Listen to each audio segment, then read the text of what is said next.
好久好久以前，喺一片大森林裏面，生長着一棵大樹。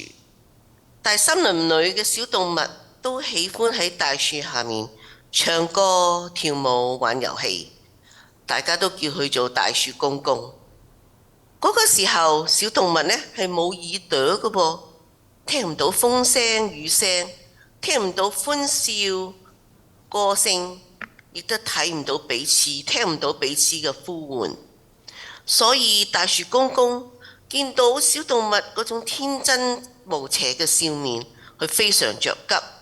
佢諗咗9日9夜，突然諗到自己滿身嘅樹葉，如果能夠將佢送俾小動物做耳朵，唔係一件好好嘅事嗎？鳳姨睇到大樹公公嘅心事，佢就對大樹公公講啦：唔可以咁樣㗎，你將樹葉都摘落嚟，你會有生命危險㗎。魚婆婆知道咗大樹公公嘅想法，佢都對大樹公公講：樹葉係你生命中最重要嘅部分，你要用綠葉素進行光合作用，製造營養。失去樹葉就等於失去咗你嘅生命。大樹公公笑着咁對佢哋講：你哋唔使勸我啦，只要小動物能夠有2隻可以聽到各種美妙聲音嘅耳朵，我願意付出自己嘅一切。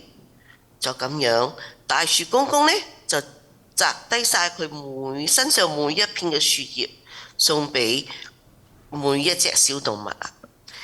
大象呢就得到2片好大嘅樹葉喎，所以佢有2隻好大嘅耳朵。小老鼠呢就得到2片小小嘅樹葉，所以呢佢只係攞到2隻細耳朵啦。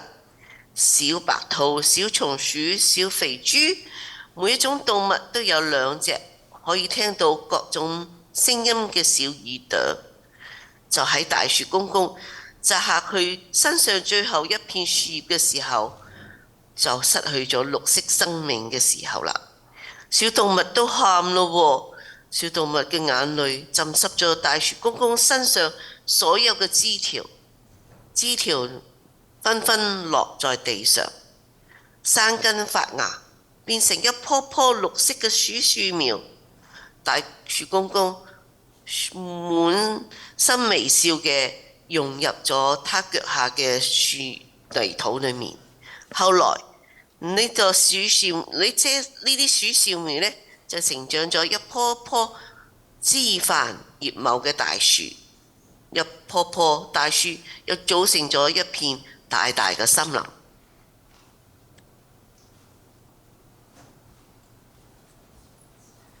Thank you, Susanna Pai, for the wonderful Chinese children's story called Grandpa Tree in Mandarin. Welcome to our 4th Letting Library Lecture Series of 2023, entitled Chinese Immigrants, Contributions and Exclusion. This year, we are celebrating City of Milwaukee's 120th anniversary of incorporation. Our town is now officially recognized as 120 years old. This does not mean people in life did not call this place home before, but is the date the state recognizes our existence. Tonight, we're blessed to have our partners from Northwest China Council discuss the Chinese Exclusion Act and introduce their organization. We will begin with the lecture with City Council President Nicodemus on the importance of telling all stories of Milwaukee history. A special address by Dr. Steve Bennett about the Milwaukee Museum. Then Jim Mockford and David Cole of Northwest China Council will discuss the organization. We will then share a bit of Milwaukee Chinese history, and then our keynote speaker, Janet Lee, will expand on the Chinese Exclusion Act of 1882, its impacts and effects on Chinese immigration and contributions. My name is Greg Hemer, the Communications Director for the Milwaukee Historical Society. Council President Nicodemus is the champion of Council's diversity goals. He was elected in 2020 and was recently designated to be Council President in 2023. he has always strived to make sure all voices are heard when making decisions. Even though that he is actually from Ohio, he chooses to root for Michigan football, but that is his only flaw. He and his wife have lived all around the world from Turkey to Brazil, and he brings his experience as a teacher, a mentor, and a world traveler to enrich our city.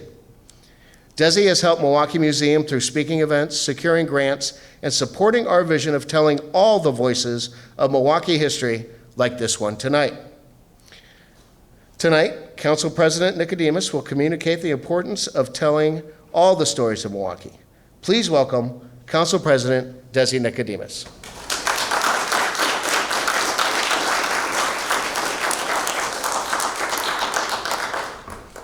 Thank you. Thank you for having me here. I don't know if the Chicago Bears will win a game with an Ohio State quarterback, but good luck. I'm really happy to be here. I lived in Turkey, Brazil, and I also spent 2 years in China, in Ningbo, specifically Beilun as well. So here we go. Ladies and gentlemen, fellow Milwaukeeans, today I stand before you to emphasize the crucial importance of embracing and preserving all histories and voices within the city of Milwaukee. Our collective history is not just a record of the past, but a reflection of who we are as a community and a testament to our commitment to diversity, inclusivity, and social progress. Milwaukee, like any other city, has a rich tapestry of histories and voices that deserve to be heard, acknowledged, and celebrated. When we talk about history, it's not just about the prominent figures or major events. It's about the everyday experiences, struggles, and contributions of all residents, past and present. One of the primary reasons for embracing all histories and voices is to preserve our cultural heritage. Milwaukee is a diverse city with people from various backgrounds and walks of life. Each of these communities has unique stories, traditions, and experiences that have shaped our city. By recognizing and preserving these histories, we ensure that our cultural identity remains vibrant and meaningful.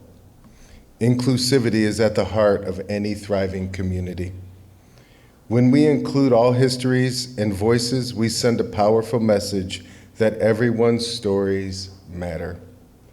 This not only fosters a sense of belonging among all residents, but it also promotes social cohesion and understanding. It encourages dialogue and builds bridges between different groups, ultimately leading to a more harmonious community. History is a valuable teacher. By studying all aspects of our history, including the difficult and uncomfortable chapters, we gain insight into the mistakes of the past and can strive to create a more just and equitable future. It's through a comprehensive understanding of our history that we can address issues like discrimination, inequality, and social injustice with greater wisdom and empathy. When we tell stories of those who came before us, we inspire future generations to be active participants in their community's history. It's essential for young people to see themselves reflected in the narratives of their city, as this can empower them to become leaders and change makers who contribute positively to Milwaukee's future. Embracing all histories and voices can also have practical benefits for our city.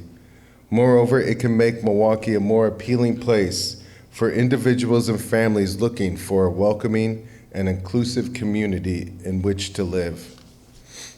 A democracy thrives when all voices are heard. By actively seeking out and including the perspectives of marginalized and underrepresented communities, we strengthen our democratic institutions. It allows us to make informed decisions that consider the needs and aspirations of all residents, leading to a more effective and equitable governance. In conclusion, embracing all histories and voices within the city of Milwaukee is not just a moral imperative, but it's also a practical necessity. It preserves our cultural heritage, fosters inclusivity, teaches us a valuable lesson from the past, inspires future generations, and even brings economic development benefits. It's a way to build a stronger, more resilient, and more compassionate community. Let us commit ourselves to these tasks of inclusion, not as a burden, but as an opportunity to create a brighter and more united Milwaukee for all of its residents. By acknowledging the richness of our diverse histories and voices, we can truly claim to be a city that values every individual and every story that contributes to our shared narrative. Thank you.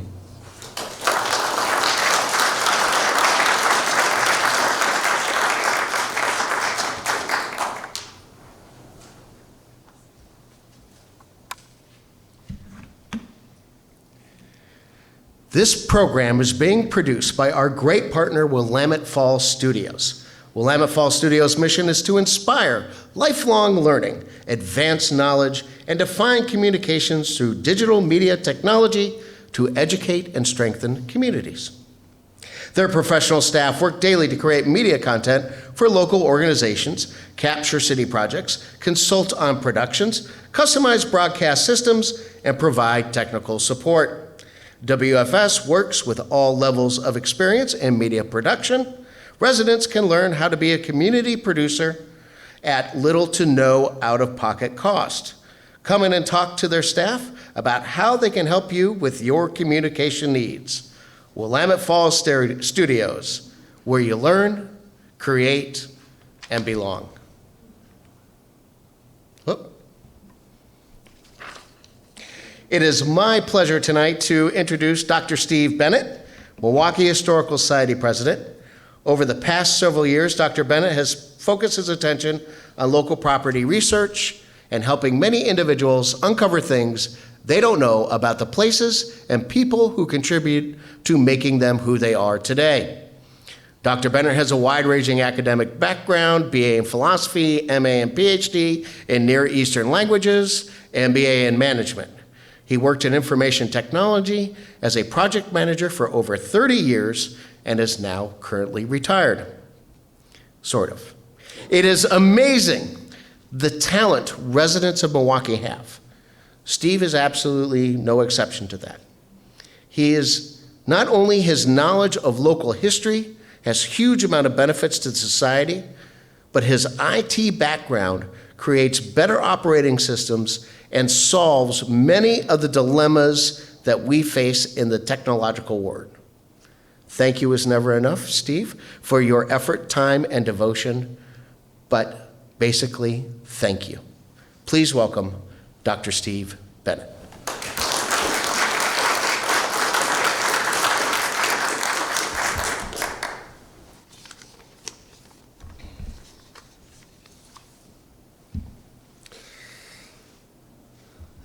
Evening.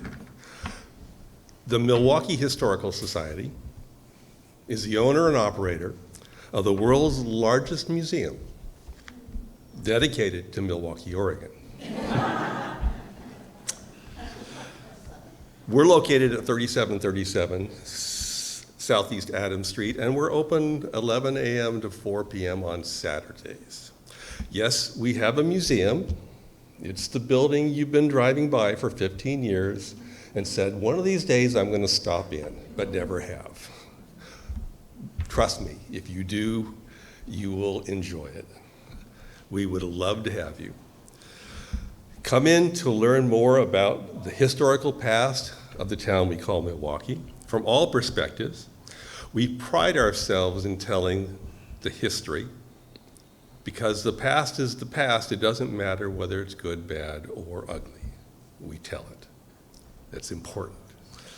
We work with organizations like the Oregon Black Pioneers, Clackamas County Heritage Council, Japanese American Museum of Oregon, Northwest China Council, the Grand Confederated Tribes of the Grand Ronde, to expand our knowledge and to tell the histories of all the people who have lived in this area that we call Milwaukee today. Our membership dollars pay for the operations of the museum, making admission free. so that we remove barriers of income equality for all those who want to learn about the great city that we call Milwaukee. So 2023 has been a great year for us. We're now holding the fourth of our Letting Library series, lectures. We had 3 live performances in the back of the museum with over 300 guests coming on Saturdays, 2 performances for three times. We have created our newest exhibit on Milwaukee's historic women, activists, leaders, and great personalities. Come by the museum any Saturday, 11 to 4, and talk to our great docents, but learn about the history of Milwaukee. Milwaukee Museum is funded through donations and memberships. I urge you to consider becoming a member today or when you come in to visit. Memberships for individuals are only $20. An organization is $100. By becoming a member, you will receive information about upcoming events, member-only gatherings, and the opportunity that the museum has to offer you. An organization member provides you with advertising on all of our communications and provides opportunities for the museum to become involved with your events. Either way, you become a member, your dollars will help ensure that you are preserving Milwaukee's history for future generations, and you are contributing to the wonderful programming like tonight's presentation. Check out our website at www.milwaukeemuseum.com to join or stop in the museum. Thank you sincerely to all of our residents, past, present, and future, for your continued support. Thanks.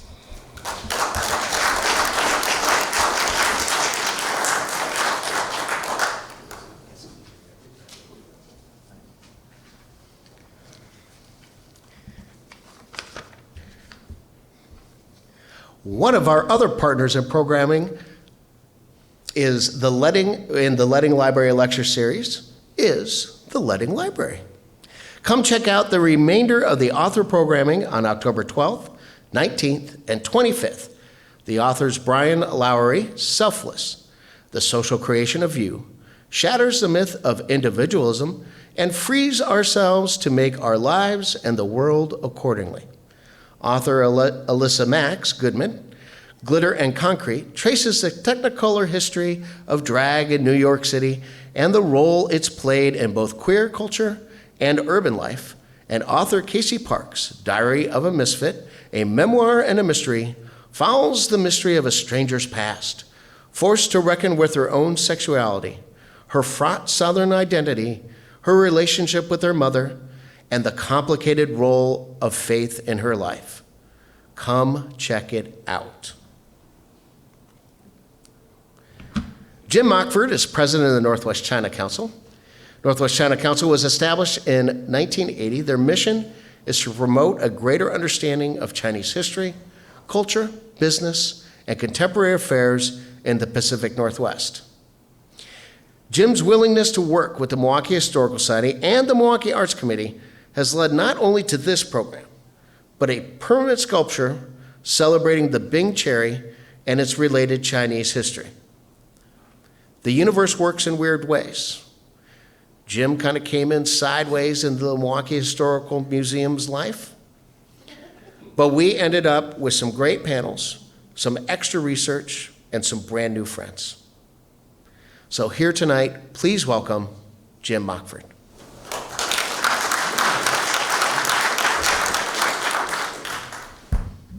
Well, thank you for that great introduction, Greg. And I'm not sure I went in sideways, but I did go to the museum twice.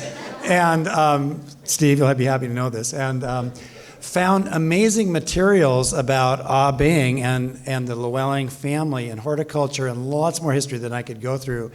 But it was really Samantha Swindler who came to us some months ago and said, you know, we're thinking about doing something about Ah Bing in Milwaukee. And that is why I went to the museum to start with and then met some really great folks.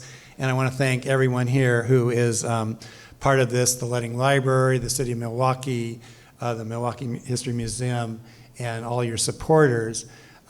You touched on our mission. We were formed 43 years ago, 1980, to promote a better understanding of Chinese history, culture, business, and contemporary affairs around the Pacific Northwest. Although we're Portland-based, we get out. We get out to Milwaukee, Oregon, and other places around the Northwest to find out what are the stories that connect that community to China and to the international scene. If you are not able to come into one of our events, we've been online for a few years doing things on Zoom. And so this year we're doing both some in-person and online activities. And it's mentioned that we were partners with the Oregon Children's Theater show of Where the Mountain Meets the Moon in the spring. And then over to the Architectural Heritage Center just last week. Val Ballastrom, who's in the audience tonight, was our speaker. And we had a great program at that facility talking about the community builder, Wei Li. And so we're really happy to be over on the east side for a couple of programs now this fall. Our past lectures are available on Zoom. You can go to on YouTube, I should say. They were live on Zoom, and then they're posted to our YouTube site. And not all the in-person lectures have the ability to do what we're doing this evening, to capture the program on Zoom or put it on YouTube. So some lectures are omitted, but these are some of the examples of the types of lectures we've had over the last couple of years during the pandemic. Fortunately, we're not running YouTube right now. We've had some great book talks. We've had creative professionals talk about their work like with animation and things like that in China. We had there we go. So this evening, when I was asked to talk a little bit about this story, I said, well, I want to talk about a little bit of a prequel, because before the city of Milwaukee was established, what you said 120 years ago, we had a connection to China that started with the very first ships that came to the Northwest after Captain Cook's voyage.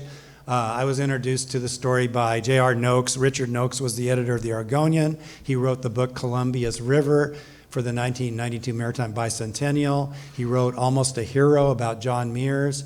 And in those ships took furs from the coastal areas, sea otter furs, to China. The Mears ships brought Chinese on board the ship as workmen to Vancouver Island, where they were on board those ships. And then a fellow that I also met,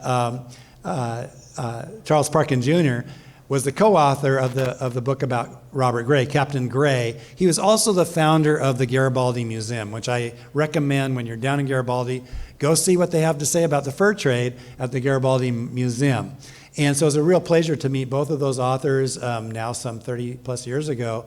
And they talked about the maritime fur trade, which was not just along the coast or in the estuary of the Columbia, but right up to Milwaukee, the Willamette Falls, the Meldrum Bar. And these ships came later in the 1820s, and the young face you see there is Captain John Dominus on the brig Owyhee. It was known to have entered the river. He's with an American flag, but coming up to first to Fort Vancouver area and then up to as far as he could get. And as you know, there's the Clackamas Rapids in the Meldrum Bar, caused a little bit of trouble for ships of that size. So that's as far as they got. But they traded with the Native Americans both salmon, they were taken at the falls, salted and put into barrels and sent back to Boston, where they were taxed as foreign trade goods, which if the British had known, it might have helped them in the negotiation to secure this region for themselves. But it wasn't known that that had happened, even though they paid duty. And partly that might have been because Captain Dominus disappeared in a shipwreck on a voyage to China in the 1840s. But anyway, I gave a talk about him some years ago, and as you see, there were actual bills of lading that showed that he had both, otter and seal skins and other things to be delivered to the port of Canton. And he circumnavigated back to Boston, and he was considered competition by Dr. McLaughlin and the Hudson's Bay Company. So the links will take you to a longer story that I published about him. But he's also mentioned in the book there, Free Land for Free Men, okay, interesting title. That was by a local historian, and I actually have articles by Vera before she was married. Did I get her name in the here? It's on the cover. I don't know if I put her name in the slide, but I should definitely do that. Yeah. Okay. Right, and actually, I have newspaper articles. So she was a reporter who wrote for newspapers before she wrote the book. Now, the book is a pretty good source, but there's a little bit of a trick to the title because the land was free, partly because the very brig that you see here brought malaria to the Columbia River and devastated the Native American tribes all up and down the river. And a great book about that is Robert Boyd's A Coming of the Age of Pestilence, and talks about the mortality rates, which were worse for Native Americans here in that period than the Black Death, and actually Hiroshima was a very high mortality rate. And so the land was free because there were a lot of people that were no longer here to trade such things as fur that had been taken to China in earlier years. I don't have the touch, Greg, for that. Oh, there we go. So anyway, the free land then is available to pioneers that showed up, and unfortunately, the Native Americans were not only decimated in numbers, but you can imagine the trauma that if most of your tribe has been lost to an epidemic, it would have been a difficult time. And then all of a sudden, new people are showing up on covered wagons as well as ships. And some of those folks didn't just bring their cooking gear. Some people brought trees, and the Llewellyns did that. There's a great story about this, and I'd love to go into a long story about their family, but this illustration you see of Seth Llewellyn we found at the Milwaukee History Museum, and behind him is an illustration of Ah Bing. And of course, we don't really know that that's Ah Bing. It's a likeness an artist created, but it was remembered by Florence Ledding many years later as she remembered meeting him as a child, that he was a bigger fellow, he was from Manchuria, and that he stood out from the other Chinese laborers that were in the area, probably mostly from southern China.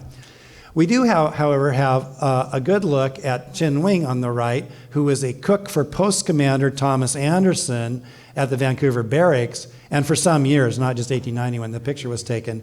And Fort Vancouver, as the center of the area's history now at this point, because of the Hudson's Bay Company, and then the coming of the American military to take over that area as a barracks, has a great deal of history and photographs and stories about the Chinese that lived on at the fort. And so Chen Wing may have been wearing the type of attire that Ah Bing could have worn, but this is a different class of Chinese living here than the laborers at the railroads and mines and canneries and all sorts of places that Chinese immigrants worked.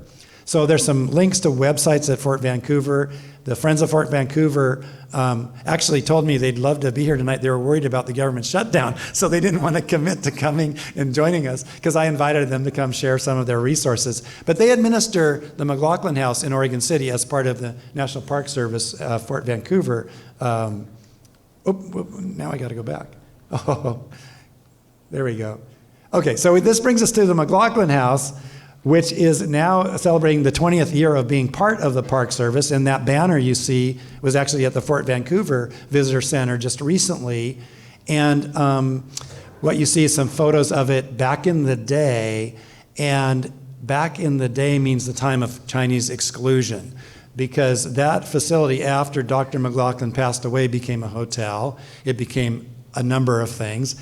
And it was the place that Chinese workers in the mills were residing at the time that they were rounded up in 1886 and expelled from Oregon City. They were marched down to the 8th Street dock, put on the Latona, which is the riverboat on the right of that photo, and then that boat departed Oregon City with the expelled Chinese, going right past Milwaukee, possibly looking at sites like the Milwaukee from the river that you see down there.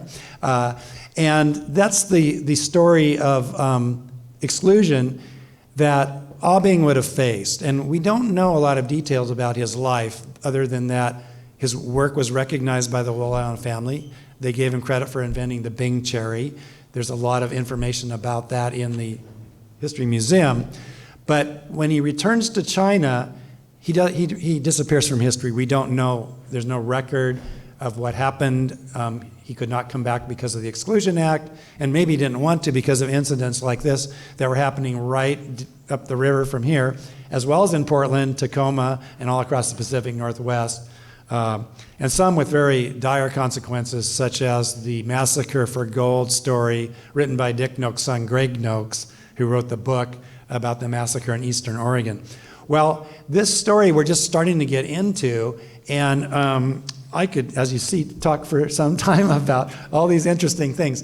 But we will present some of this again through our newsletter and with links like this, so you can click on and find out more about the actual episode, which has just recently been sort of rediscovered by local historians. And through events like this, I'm sure there'll be more information forthcoming as stories continue to be shared. Well, I'm getting close to my time limit here, and maybe the button doesn't work. There you go. So tonight we're remembering very appropriately Bing, but it's in this larger story that we're presenting about Chinese exclusion as well, and the contributions of Chinese in the area who stayed, became Americans, and some were not expelled, and some came at other times. But Florence Ledding, born in 1870, is a historical character in her own right. It mentions her career in law. And then at the age of around 60, she documented her memories of Bing, and that's the part where we got some view that he was probably a northern Chinese, like a Manchurian. We don't know precisely where he came from, but that his row was next to Llewellyn's row in the nursery test area, and because that cherry fruited on Bing's row, he was given the name, the Bing cherry got its name. And I think the Llewellyns deserve another history talk because of their interesting family history, going back to before they came out here. They were involved in the Underground Railroad, for one, among other things. And so they deserve another history session all on their own. Florence Ledding passed away in 1961. The historical posters are now blocking some of the illustration or painting that you see of her, but it's a wonderful place to remember this story as here at the Ledding Library. And with that, let me introduce our former Northwest China Council president, David Cole, current board member, very active as a business consultant with China, and he's a local resident of Milwaukee. And if the button works, he'll get to announce one of our future programs that involves cherries. But David, please come on up and share your insights with us.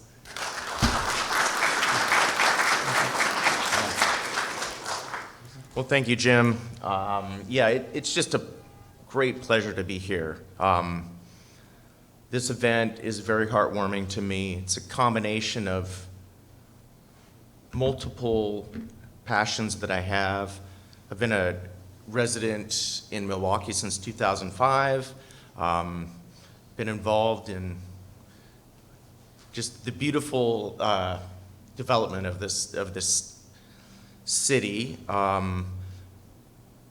And where I live, it was built in 1878. It's the Berkmeyer Sweetland Estate, just up the road here on Kellogg Lake. So it has a lot of history that I looked into, and a lot of that involved Llewellyn, just the area, the development of industry here, I guess. But I was so pleased to see the story of Bing. It really just affected me because I'm also separately, before that, for 20 plus years, I've been with the China Council. I've been very, very engaged in trying to facilitate human-to-human understanding and communication in an apolitical sense, which I think is very important. Given the timing of this, the story of Bing is just really heartwarming, again, because it was during a very difficult time politically. That comes and goes, and we're not necessarily in the most comfortable time as well, but it's so important that we come together as a community like this and discuss and recognize the human-to-human interaction and just the beauty of community, I guess, and understanding. And so I'm just very, very pleased to see this in my area. And so anyway, that's enough about that. I'm really looking forward to this talk by Keith Hu and the Northwest Cherry Growers. And so I hope that you can all attend. I think I'm going to just leave it at that because I think we have a number of interesting things to hear about. So thank you very much.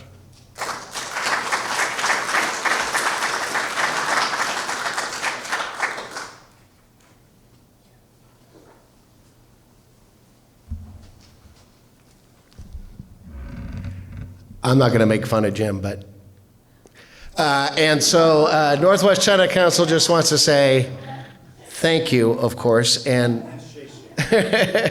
thank you both. Heartwarming story. Thank you for all of your hard work that you guys put together. And the story is absolutely correct, is that the more that we can learn about each other's past, the more of a community building that we can build in the future. I mean, really, that is really the point of this program.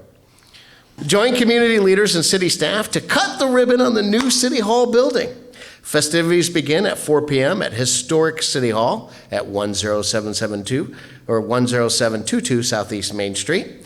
Say goodbye and say hello to from the building that was 85 years of service before parading down Main Street to the new City Hall building at 10501 Southeast Main Street with special guests and the Milwaukee High School Marching Band. The public is invited. The public is invited to tour the new City Hall building and enjoy refreshments during an opening house to follow. So here we go, everybody. Because you can't see that, or you can see it, but let's look at it. The timeline is ceremony at Historic City Hall starts at 4 o'clock. At 4:20, the parade begins down to the new City Hall. At 4:45, the ribbon cutting at the new City Hall. The public is invited to tour the new City Hall at the conclusion of the ribbon cutting.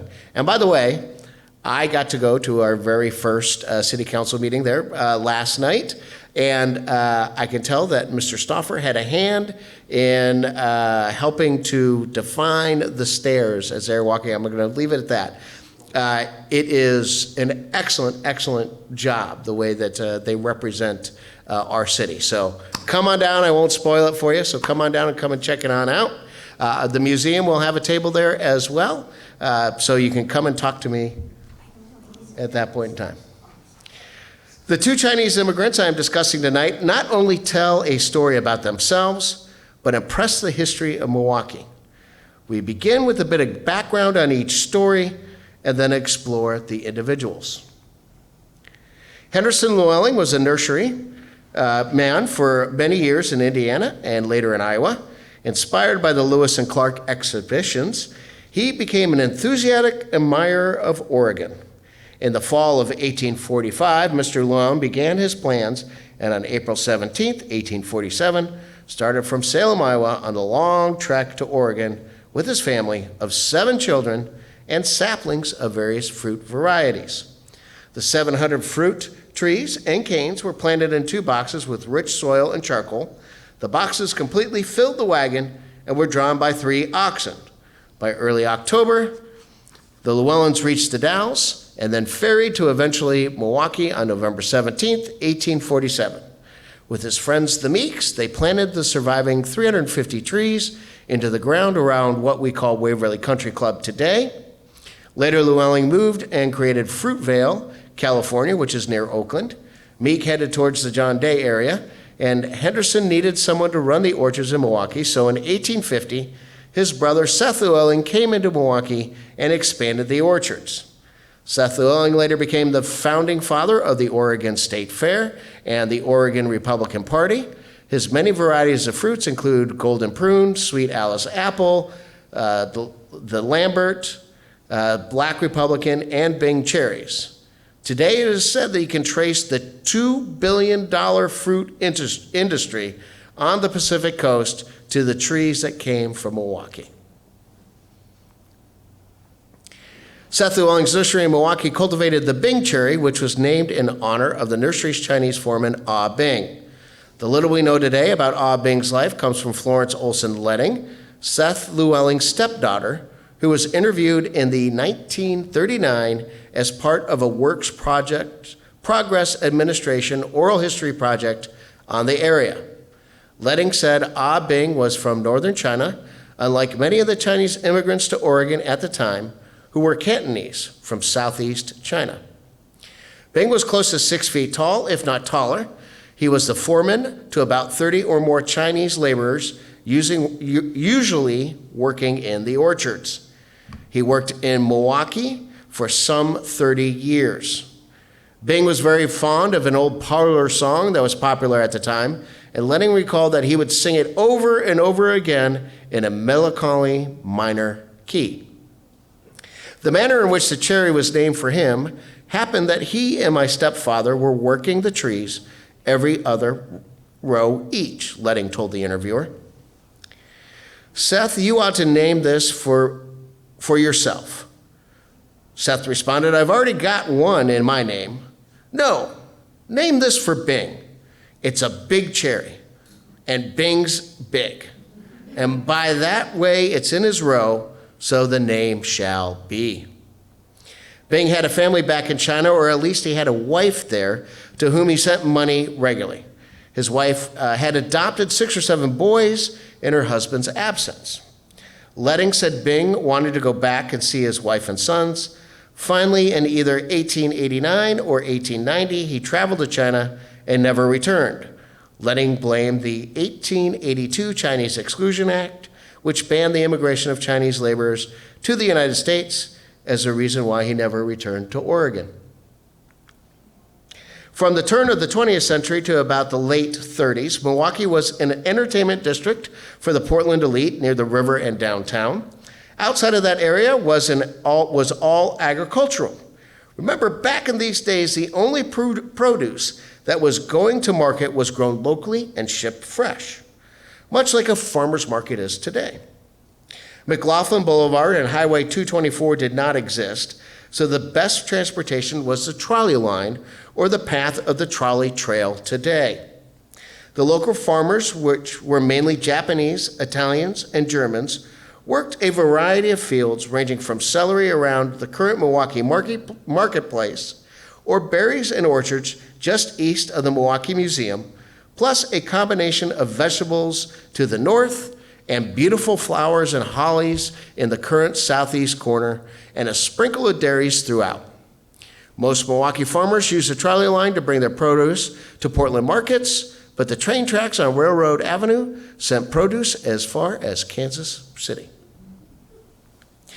In the mid to late 1930s, on the McLaren property, on what is now Lake Road and 43rd Avenue, was a farm operated by a group of Chinese gardeners. There were usually about 8 to 10 men living there.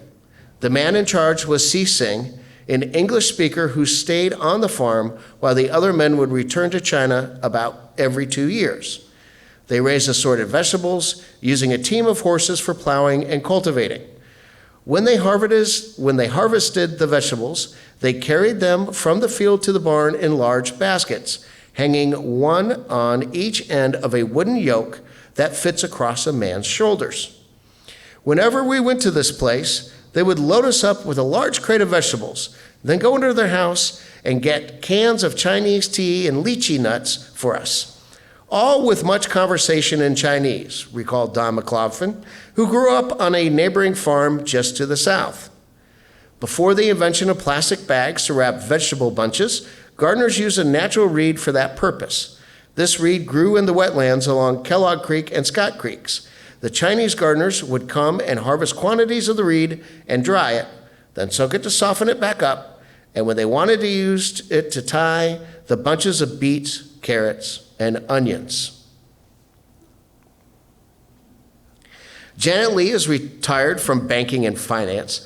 She volunteers in the community and is currently serving as Secretary and Director for the Chinese Consolidated Benevolent Association and Vice President of the Portland Lee's Family Association. Janet is a second-generation Chinese and a native-born Portlander. Growing up in the Milwaukee and Oak Grove area, her dad and uncle owned a grocery store in Oak Grove since 1950 and opened Lan Lu Chinese restaurant in 1962 on McLaughlin Boulevard. The family operated the restaurant for 34 years before it was sold. We cannot thank Janet enough for being here tonight and talking about the Chinese Exclusion Act of 1882 and its everlasting impacts on Chinese immigrants. Please welcome Ms. Janet Lee.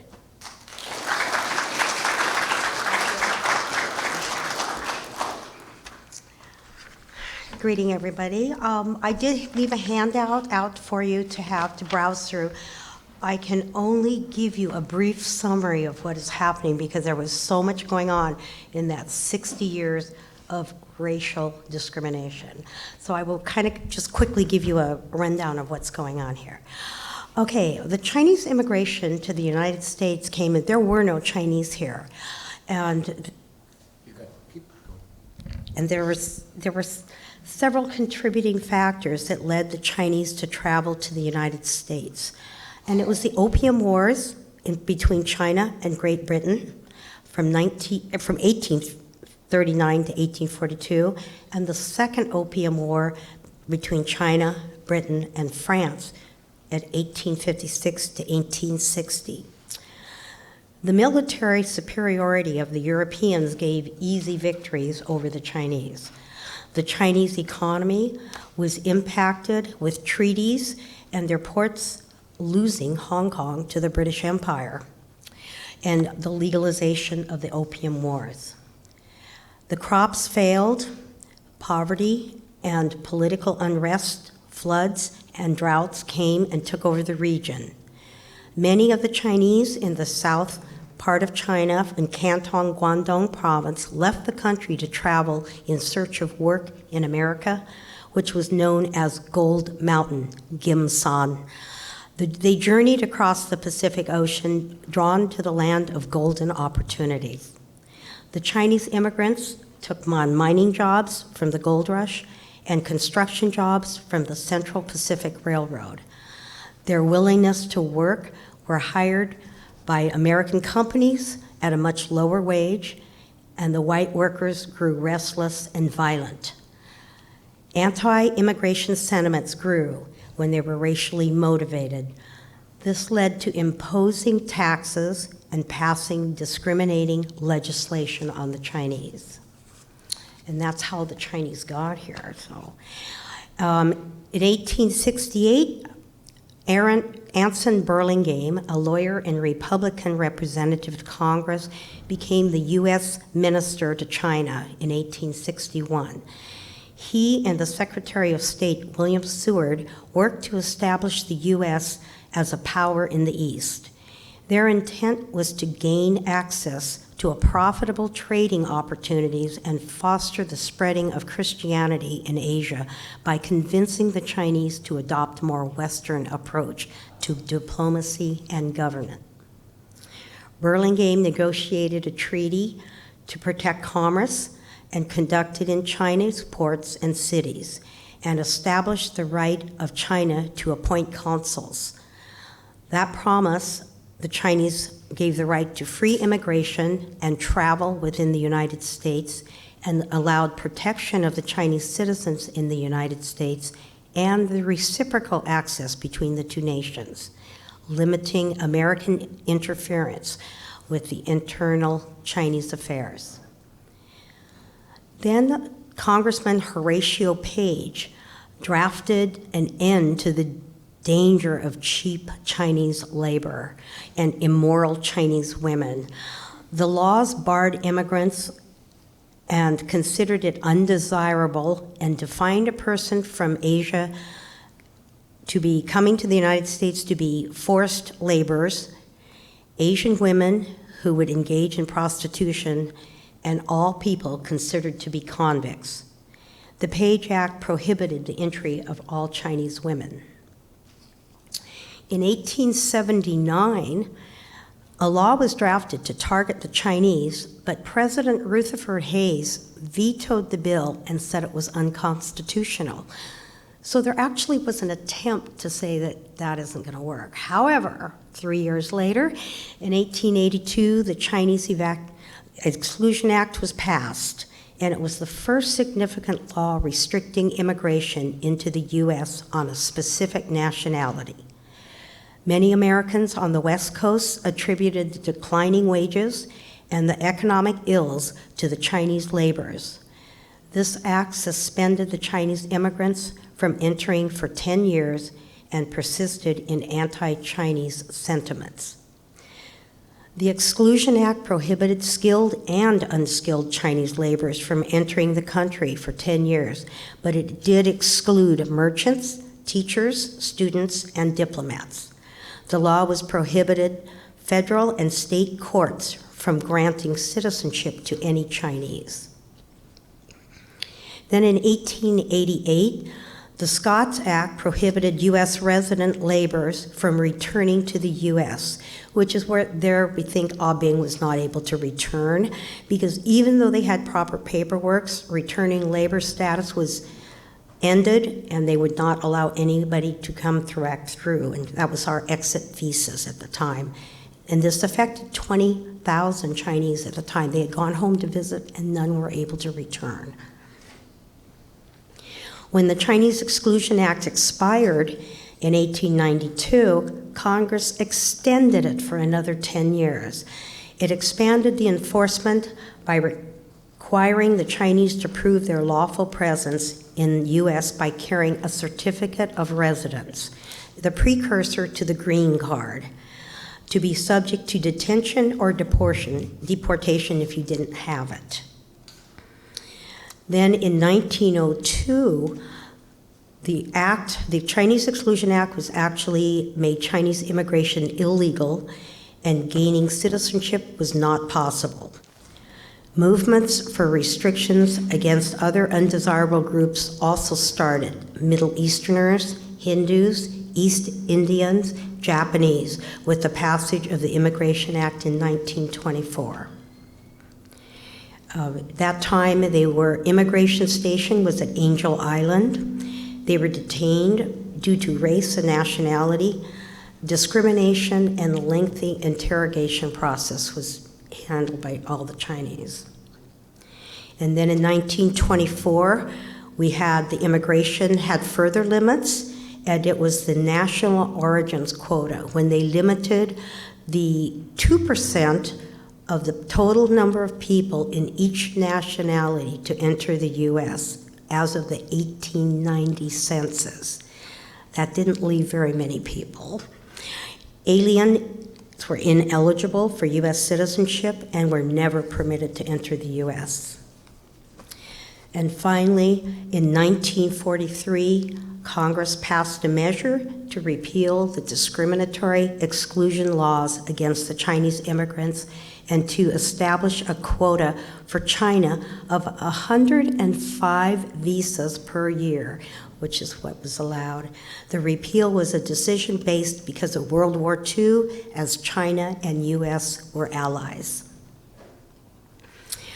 Then again in 1945, because we had alien spouses and our natural children and adopted children of members of the U.S. Armed Forces were allowed to enter the U.S. as non-quota immigrants after World War II. They were exempt from the quota system and granted free passage. So at that point in time, things kind of changed. It took 60 years. But 60 years now later, we're kind of still there. We have the Immigration and Nationality Act in 1952 repealed the last of the measures of the Asian immigration and eliminated laws preventing Asians from becoming naturalized citizens. It also introduced a system of preferences based on skill sets and family reunification. We started a program from 1956 to 1965, which was the Chinese Confession Program. This program was run by the Immigration and Naturalization Service, the INS, and the purpose was to give confessions of illegal entry from the U.S. citizens and residents of Chinese origin to offer them legal status in exchange. This was described as an amnesty program to clear the paper sons, where Chinese used fake identities to immigrate to the United States. And I can actually say that my grandfather immigrated on paper sons and came to the United States not as husband and wife with my grandma and grandpa, but came as brother and sisters into the United States in the early 1900s. And so they came with the last name of Chin, and it's really a Lee. But they were able to come up and confess their sins and come up with the proper terms. This Exclusion Act had several consequences on the Chinese Americans. Discrimination, the law just reinforced and perpetuated the discriminating attitudes towards Chinese immigrants. Many Americans, especially on the West Coast, attributed the declining wages and economic ills to the Chinese workers. They felt the Chinese posed a racial danger to the white American society. There was family separation.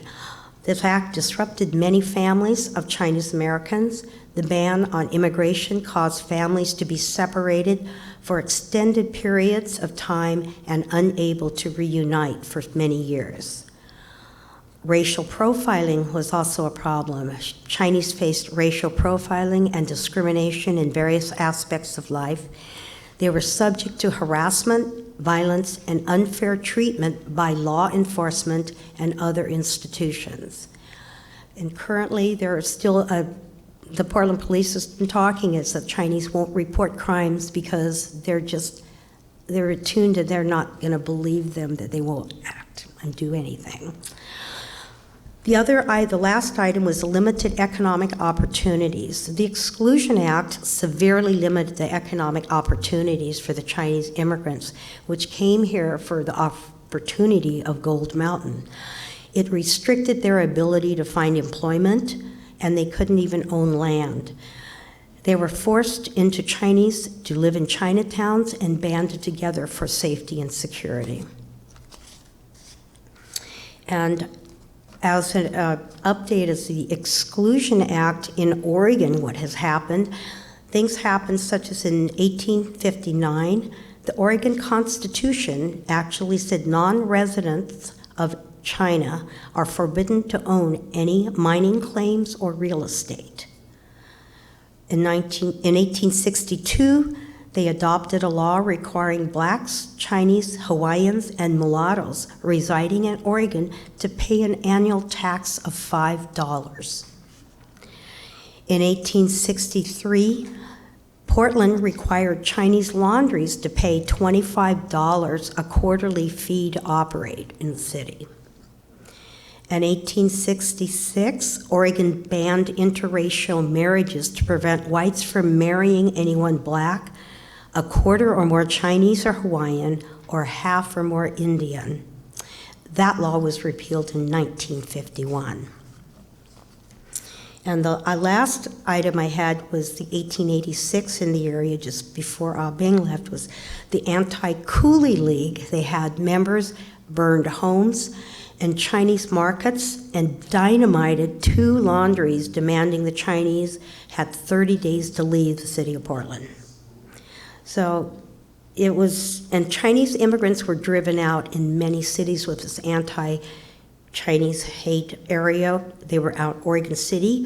They actually went to the mill and woke up the guys in the middle of the night, made them get on a boat, the steamship that you saw there, and loaded them up to go to Portland. In the area of Portland, there was Mount Tabor area. It was very iffy. And Albina also. So And the last big item in Oregon for this was the Chinese massacre at Deep Creek on the Snake River, that the brutal murders of 34 Chinese gold miners in 1887, and no one was held accountable for the killings. It's currently now known as the Chinese Massacre Cove, and you can see that sometimes if you ever get over to the Snake River to see that sometime. And my last thing is just to talk about was 1882. This passed with President Chester A. Arthur. And in 1943, the act was repealed with Franklin D. Roosevelt. And finally, in October 6th of 2011, the Congress apologized to the Chinese Exclusion Act, and it was on the urging of the 1882 Project Committee from the nation. And so after 60 years of the act, 6 years later of the repeal, we still have a lot of bigotry and and I can't even tell you where to go with that, because it's almost like reliving itself.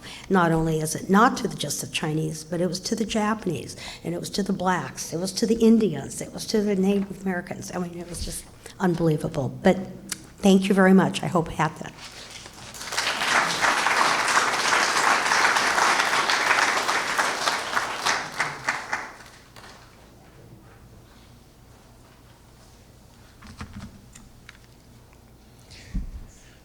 So I just have a slight conclusion, and then we'll open up the floor to questions if anybody has questions.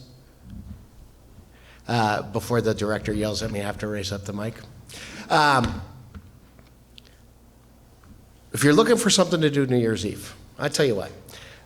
We talked about talented and unique people here in Milwaukee. We have some of the most talented people in Milwaukee on the Arts Committee. And they have dedicated themselves to dropping a Bing cherry in the parking lot and having a party about it, okay? So New Year's Eve, 9 p.m., check it out. Sam will give you all the details. We're still struggling with how we're gonna do it, but by golly, we're gonna do it, right? That's the attitude that we have. So we're all involved with that, and so thanks to Northwest China's help, especially their writing letters and helping us get the grants was a huge way to be able to make that happen. And so that's exciting. So mark your calendar today. Before I let you go tonight, please remember that December 9th is Christmas at the Museum, 11 a.m. to 3 p.m. Young and old are welcome to sit on Santa's lap for their Christmas wish and photo. The young ones get a free gift from Santa, enjoy treats, holiday cheer, and the festivities. Everything is free, so please come by and enjoy. Once again, my name is Greg Heemer, Communications Director for the Milwaukee Historical Society, the owners and operators of the world's largest museum, dedicated to Milwaukee, Oregon history, open Saturdays, 11 a.m. to 4 p.m., like our Facebook page, Milwaukee History Museum, for upcoming events and information. Watch our YouTube videos on Milwaukee Heritage Channel and visit us at milwaukeemuseum.com. A special thank you to our guest speakers here tonight, and also Northwest China Council, Leading Library, City of Milwaukee, and Willamette Falls Studios. Thank you so much, and we'll open on up for questions. Does anybody have any questions for one of our speakers?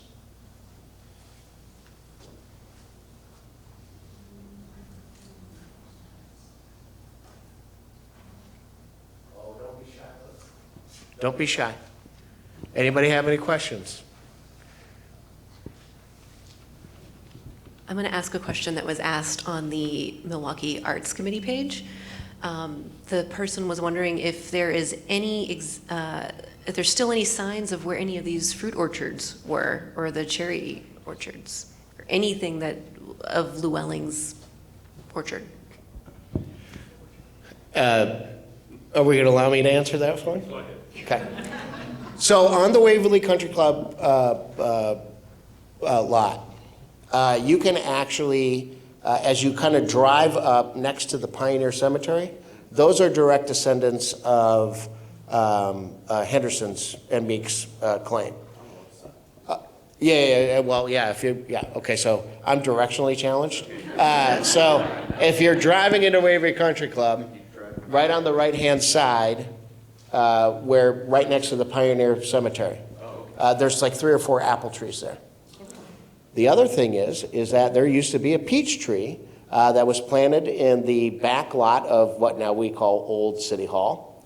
That was actually gave to us from Burlingame.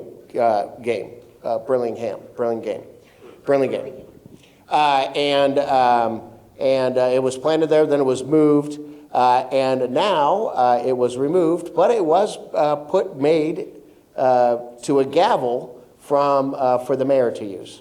And it's still being used to this day, right? So the original peach tree from Seth Llewellyn's orchard, or came from China that Seth Llewellyn took care of, so on and so forth.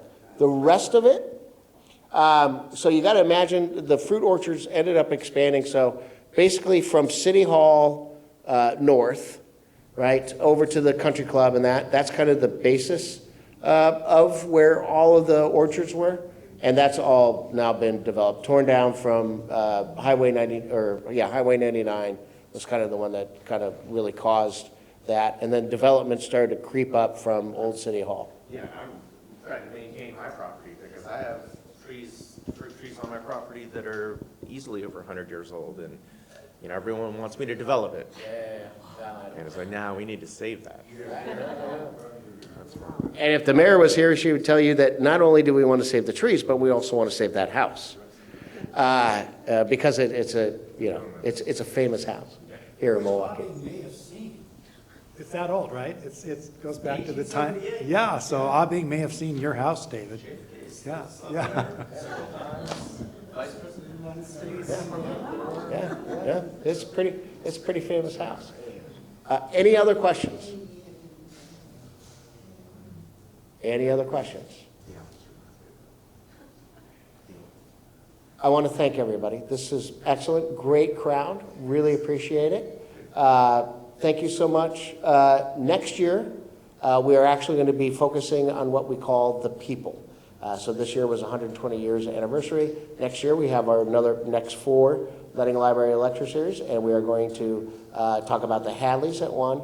I think we may be doing the Barlow Road skit there, and some other great people to talk about, like the Llewellyn's meats and the fruit industry, and some other modern history and stuff. So like us on Facebook, watch us in the pilot to see when those next ones are, and we'd love to see you out here again.